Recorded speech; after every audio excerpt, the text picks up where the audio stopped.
Hello everyone. आज हम next chapter acid base and salt उसका रिवीजन करेंगे। देखो, एसिड बेस के बारे में तो लगभग आप लोगों को पता ही होगा, क्योंकि अब हम आखिरी पड़ाव पर हैं, पेपर होने वाले हैं। तो हम शुरुआत करते हैं इंडिकेटर से। ठीक है, इंडिकेटर का क्या मतलब होता है भाई? जो इंडिकेट करता है कि भाई कोई भी सोल्यूशन है, एसिड है या बेस है। कोई भी सोल्यूशन एसिड है या बेस है, उनके बीच में जो डिस्टिंग्विश करता है, अंतर बताता है, वो क्या होता है? इंडिकेटर होता है। इंडिकेटर क्या होते हैं? 3 प्रकार के इंडिकेटर है अपने पास: नेचुरल इंडिकेटर, सिंथेटिक इंडिकेटर और ओल्फैक्टरी इंडिकेटर। नेचुरल क्या का मतलब जो भी नेचर में मौजूद है, जैसे कि लिटमस है। लिटमस क्या किस पौधे से? थैलीफेटा ग्रुप के एक लीचेन नामक पौधे से क्या होता है? लिटमस को प्राप्त किया जाता है। इसका जो ओरिजिनल कलर हो गया होता है पर्पल होता है। ठीक है, बैंगनी रंग का होता है। टर्मरिक का मतलब है हल्दी। ठीक है, जब मान लो हल्दी अपने कपड़ों पर, किसी सफ़ेद कपड़े पर क्या हो गई, पड़ गई या साग सब्जी लग गई, तो घर में अगर उसको कपड़े को धोते हैं और साबुन लगाते हैं, क्योंकि साबुन की प्रकृति क्या है? बेसिक है। साबुन का नेचर कैसा होता है? बेसिक होता है। तो लिटमस के ऊपर क्या करेगा, सॉरी, टर्मरिक के ऊपर क्या करेगा? वो ब्राउन रेड कलर क्या करेगा? उसके ऊपर ब्राउन रेड कलर आ जाएगा। कि वैसे तो ओरिजिनल कलर क्या होता है? येलो होता है, लेकिन जब हम सोप के साथ उसको रगड़ते हैं तो क्या होता है? ब्राउन कलर आ जाता है। इसी प्रकार चाइना रोज एक क्या है? नेचुरल इंडिकेटर है। सिंथेटिक इंडिकेटर में फिनोल्फथैलिन और मिथाइल ऑरेंज। ओल्फैक्टरी इंडिकेटर्स में क्या हो गया? ओनियन। ओनियन का मतलब है वनीला क्लोव ऑयल। ठीक है, जैसे ओल्फैक्टरी का मतलब क्या है? गंध। ठीक है भाई, स्मेल हो गई। मान लो कभी अगर हम सोल्यूशन करने लग रहे हैं, कोई रिएक्शन करने लग रहे हैं, तो उसके अंदर से कुछ ना कुछ स्मेल तो होगी। ठीक है, तो उस स्मेल के माध्यम से हम क्या करेंगे? एसिड और बेस को क्या कर सकते हैं? डिस्टिंग्विश कर सकते हैं। भाई इसमें मोस्टली क्या होता है? Smell destroy in the basis. जब हम ऑनियन और ये वेनिला का क्या करने लग रहे हैं? एक्सपेरिमेंट करने लग रहे हैं, तो स्मेल क्या हो जाती है? डिस्ट्रॉय हो जाती है, ख़त्म हो जाती है बेसिस के दौरान। लेकिन एसिड के दौरान क्या है? रहती है, रह जाती है। आगे देखिए, एसिड और बेस का जब हम लिटमस फिनोल्फथैलिन या मिथाइल ऑरेंज के साथ टेस्ट करते हैं तो क्या क्या होता है? देखो, एसिड का रंग, एसिड, ठीक है, याद करने का तरीका बेस वाले के लिए। देखो, बी से बेस बनता है, बी से ही क्या बनता है? ब्लू बनता है। हम इस प्रकार से याद करते हैं इसको। ठीक है, बी से बेस, दूसरा अपोजिट हो गया इसका, रेड बन गया। 2 ही प्रकार के लिटमस पेपर होते हैं, रेड एंड ब्लू। ठीक है, तो एसिड क्या करता है? ब्लू को किस में कन्वर्ट करता है? रेड में कन्वर्ट करता है। और ये किसको? बेस को क्या करता है? रेड को ब्लू में कन्वर्ट कर देता है। इसी प्रकार फिनाइलफ्थैलिन है, वैसे इसका ओरिजिनल कलरलेस होता है ये। ठीक है, वाटर जैसा होता है, कलरलेस होता है। तो एसिड में तो ये कोई परिवर्तन नहीं करेगा, कलरलेस ही रहेगा। ठीक है, लेकिन जब बेस के साथ रिएक्ट करेगा तो क्या हो जाएगा? इसका रंग परिवर्तित होकर के क्या हो जाएगा? पिंक हो जाएगा। इस प्रकार मिथाइल ऑरेंज है। मिथाइल ऑरेंज का क्या एसिड में कैसा कलर देगा? रेड देगा। और इसमें कैसा देगा?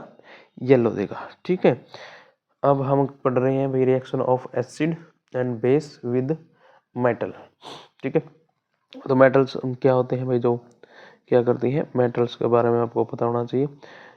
चमकीली होती है ये सारी, क्या होती है? फिजिकल वगैरह जो भी चमकीली होती है, इसको चादर बनाया जा सकता है, जैसे लोहा हो गया। ठीक है, ठीक है, एल्युमिनियम हो गया। ये सारी चीज़ें क्या होती हैं? मैग्नीशियम हो गया, ये सारी क्या होती है? मेटल होती है। अब जो मेटल होती है, मेटल की रिएक्शन एसिड और बेस के साथ कैसे होती है? देखो, एसिड क्या है? जब एसिड और बेस के साथ ये जनरल रिएक्शन होती है सभी के लिए, मोस्टली के लिए। ठीक है, मोस्टली जब ऐसे रिएक्ट करेंगे एसिड और बेस मेटल के साथ रिएक्ट करेंगे, तो जनरल रिएक्शन है उसके लिए ये है भाई, एसिड जब मेटल के साथ रिएक्ट करता है तो क्या बनेगा? मेटालिक साल्ट बनेगा और हाइड्रोजन गैस इवॉल्व होती है। ये क्वेश्चन बहुत बार आ चुका है भाई, हाइड्रोजन गैस इवॉल्व होती है इसके अंदर। अगर मान लो ये क्वेश्चन दे देता भाई, जिंक के दानों को सल्फ्यूरिक एसिड के अंदर मिलाया जाता है, तो जिंक, तो कौन सी गैस इवॉल्व होती है? तो आपको बताना है भाई ये रिएक्शन दे करके, क्योंकि भाई एसिड बेस की रिएक्शन, हम एसिड की रिएक्शन हम किसके साथ कर रहे हैं? मेटल के साथ कर रहे हैं भाई। एसिड कौन है? सल्फ्यूरिक एसिड है यहाँ पे। जिंक क्या है? मेटल है। तो जिंक और मेटल की और एसिड की रिएक्शन होने लग रही है, तो कौन सी गैस इवॉल्व होती है? हमेशा ही कौन सी गैस होगी? हाइड्रोजन गैस इवॉल्व होगी।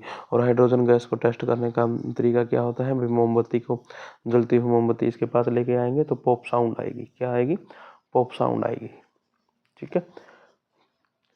इसी प्रकार जैसे सोडियम हाइड्रोक्साइड है, ये बेस है, बेस के साथ जिंक की रिएक्शन होगी तो सॉल्ट बनेगा, सोडियम जिंकेट, और हाइड्रोजन गैस क्या होगी? इवॉल्व होगी। हाइड्रोजन गैस क्या होगी? इवॉल्व होगी।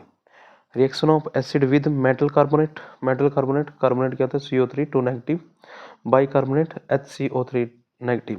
देखो जब भी कार्बोनेट आ गया तो इसका मतलब है CO2 तो निकलने ही वाली है, लेकिन इसमें से एक ऑक्सीजन और बच जाएगी। वो ऑक्सीजन कहाँ से? इसके जो ये एक ऑक्सीजन जो इस ये H पॉजिटिव देगा, क्योंकि एसिड क्या करता है?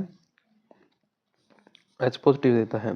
एसिड क्या करता है? H पॉजिटिव देता है, तो ये इसके साथ अटैच हो जाएगी और वाटर का क्या करेगी? निर्माण करेगी। तो सोडियम कार्बोनेट प्लस जैसे HCl, सोडियम कार्बोनेट, ये हो गया सोडियम बाई कार्बोनेट। जब इसके साथ एसिड की रिएक्शन होगी तो सॉल्ट बनेगा। यहाँ पे सोडियम क्लोराइड है। ठीक है। तो वाटर और कार्बन डाइऑक्साइड, ये जनरल रिएक्शन है। मेटल कार्बोनेट या बाई कार्बोनेट भी आ जाएगा। एसिड के साथ रिएक्शन करेगी तो सॉल्ट बनेगा, कार्बन डाइऑक्साइड बनेगी, वाटर बनेगा। याद रखना है ये बातें। ठीक है। Reaction of acid with base. Reaction of acid with base, दोनों एसिड, मान लो अगर ये दोनों ही क्या है? स्ट्रॉन्ग है। दोनों ही स्ट्रॉन्ग है या दोनों ही वीक है, उसके हिसाब से कर रहे हैं हम। दोनों ही स्ट्रॉन्ग है। ठीक है। तो ये किससे पता चलता है? इसके पीएच से पता चलता है। हम आगे पढ़ेंगे। जनरल रिएक्शन क्या है? इसकी जनरल रिएक्शन को हम क्या बोलते हैं? न्यूट्रलाइजेशन रिएक्शन बोलते हैं। न्यूट्रल हो जाएगा तो साल्ट होता है वो क्या हो जाएगा? न्यूट्रल हो जाएगा। एसिड और बेस जब आपस में रिएक्ट करेंगे तो सॉल्ट बनेगा और वाटर बनेगा। ठीक है। इसी प्रकार दो रिएक्शन और है, उससे हमें कुछ सीखना है, आगे देखते हैं। मेटल ऑक्साइड है, जब एसिड के साथ रिएक्शन करता है तो सॉल्ट और वाटर बनता है। देखो ये चीज़ एक जैसी ही लग रही है। जैसे हम मैथ में करते हैं भाई, अगर इसकी राइट हैंड साइड बराबर है तो ये लेफ्ट हैंड साइड भी क्या होगी? बराबर है। अगर ये एसिड है कंपेयर करने पर तो ये एसिड है, यानी कि ये चीज़ क्या होगी फिर? ये क्या चीज़ होगी? बेस होगा। यानी कि मेटल ऑक्साइड क्या होता है? बेसिक इन नेचर होता है। मेटल ऑक्साइड क्या होता है? यहाँ से ये बात पता करनी पड़ेगा बस। मेटल ऑक्साइड क्या होता है? बेसिक नेचर होता है। ठीक है। इसी प्रकार ये जब बेस की रिएक्शन नॉन मेटलिक ऑक्साइड के साथ रिएक्शन होगी तो साल्ट और वाटर बनेगा। ठीक है। ये कैल्शियम हाइड्रोक्साइड वीक बेस है। ठीक है, सॉरी बेस है। तो ये नॉन मेटालिक ऑक्साइड के साथ क्या करने लगा? जैसे कार्बन है, कार्बन क्या है? नॉन मेटल है, और उसका क्या हो गया? ऑक्साइड है। तो नॉन मेटालिक ऑक्साइड, जैसे आगे पढ़ेंगे हम, सल्फर ऑक्साइड हो गया, ये सारे क्या है? नॉन मेटालिक ऑक्साइड है। अब हमें यहाँ से क्या पता करना है? मैं देखो बेस है, यहाँ बेस से बेस कंपेयर हो गया, ये सारी चीज़ें बराबर हो गई, रह गया क्या? एसिड, यानी कि ये क्या चीज़ बनेगा? एसिड। तो नॉन मेटालिक ऑक्साइड क्या होते हैं? एसिडिक इन नेचर में होते हैं। तो जैसे यहाँ से एक चीज़ हमें याद रखने को मिलेगी, समझने को मिलेगी, यहीं पे बता देता हूँ मैं, एसिड रेन। ठीक है। देखो मौजूद हमारे एनवायरनमेंट में मौजूदा जो क्या है गैसेज कौन सी है? कार्बन डाइऑक्साइड होगी, सल्फर डाइऑक्साइड होगी, नाइट्रोजन ऑक्साइड होगी। ये सभी की सभी क्या है?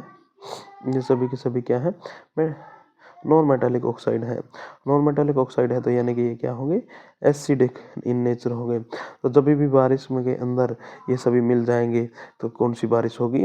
एसिडिक रेन होगी, एसिड रेन होगी। उसको क्या बोलते हैं? एसिड रेन बोलते हैं। ओके।